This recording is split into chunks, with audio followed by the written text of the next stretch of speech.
Hi guys, it's JQ Crafty. We have another month, which means another amazing set of releases from Confessions of a Paper Addict. And I am here with one of the first ones for this month. There are going to be 6 days of releases. So December 1st through the 6th, make sure you're coming back to the Confessions of a Paper Addict face group. I'll have it linked down below.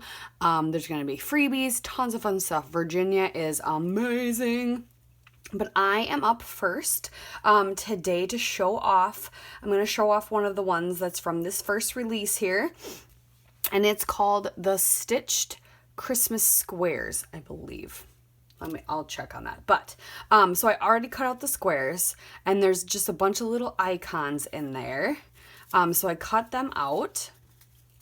I'm going to do stitching, I'm going to arrange, and then I'm going to come back and we'll arrange them on a page. I'm not sure what else I'm going to do, but I'm playing with this old American Crafts collection from 2014 called Be Merry. It's just like perfect traditional colors. So I cut it out of this paper. I cut out square. I left 2 of them off. I didn't do 2 of them because I kind of planned out what I wanted to do on the silhouette to make sure it would fit. But there we have it. I'm going to stitch around these. Yeah, let's get started. So off camera, I went ahead and just did a simple back stitch around all the squares. What's great is the holes are already put in there for you, so you don't have to do any piercing or anything like that. So I just did it in black, some embroidery thread. And so then you just saw a little tidbit of me putting some of those thin foam strips around all of them. I backed them all with foam. I'm going to pop them up off the page because as I was doing that, I was trying to think of what I wanted to do, and I decided I would do some mixed media in the background. So right now I'm just kind of looking through what I've got and trying to figure out what I want to do. And this page pretty much has all the colors, so I'm going through my little shimmer swatches and trying to figure out what colors I want to use. So royal red, celery, peacock's plume, and mint to be are what I end up using. I probably could have just done the red and green, but I really liked the pop of blues as well. So there you kind of got a glimpse of what I was thinking about, how I was going to lay it out. And now I'm going to play with the shimmers. Now I did not gesso this paper, so it does warp quite a bit. I wasn't expecting to put that much on, but I just was having fun with it and I just kept going and going and going.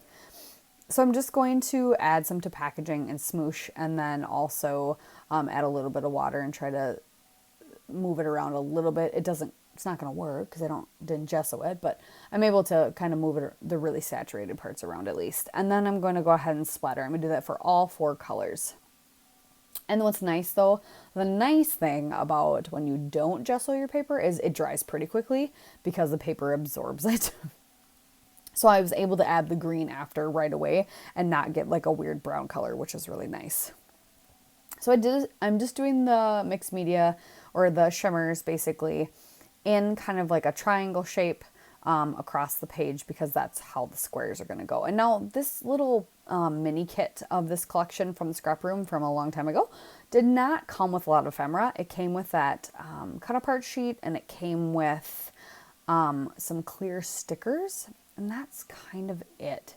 So I'm going to use some of the insides of the cut files to decorate the page. I end up only using 2 of the things, but backing my photos with the front and back of that turquoise blue that really matches Peacock's plume pretty much. It is a little bit more tealy, but it's close enough that it didn't matter. So I'm going to back the photos with that and then start laying everything down.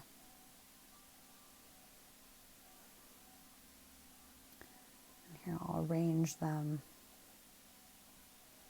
And I will peel off all the backing of all the squares and glue everything down with wet glue because of the shimmers in the background. Ta-da! So now I'm going to take some of those clear black stickers, which I really like, and kind of scatter them around. I use a couple of the hearts. I use some of the clusters that have like one word and it looks like a poinsettia and some leaves. So I put one that says joy down on the bottom left and one that says wonder kind of up on the A. And then I'm going to go ahead and take the cut apart sheet and fussy cut a bunch of these presents out of one of the 3x4 cards and kind of, yeah, scattered them around in a couple areas just to give it something else on the page, not just some squares and some giant rectangles, the photos. And then I used the one clear sticker that says "You are all I want for Christmas," and I put that down by the photo with my dad and his grandchildren. We love that photo. It's such a cute photo. They were all just sitting with him, and we had them squished together, and but putting those presents all over. And then I have some sequins left over from, I don't remember what collection. It was a winter collection from last year.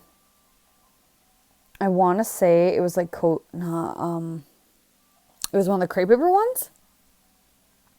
I don't think it was Heidi Swapp's, but it has a lot of snowflakes in it and a lot of turquoise and blue. So I'm going to use the snowflake sequins and put those around the page as well to give more shimmer, because you know the shimmers in the background is not enough, but to bring some more of that blue to the front, since it's just in the background. It didn't turn out the way I thought it would in my head, but I really like it. It turned out pretty cute. Yeah, and I use, if you can see, I use that one of the stars from the inside of the squares and the snowflake. I glued those down as well. Oh, I did stick another clear sticker. This is Merry Christmas on the star up by the photo. And then I will stamp 2019 just in the corner of the S square so that it says Xmas and then 2019. Yeah, just using my crystal katana and my fine line to put some drops down for all those. And there you have it. I really appreciate you guys. Thanks for watching, and enjoy more Cutfile inspiration from Danny. I believe she's posting today. There's pretty much somebody every day, and more Cutfiles tomorrow. Bye.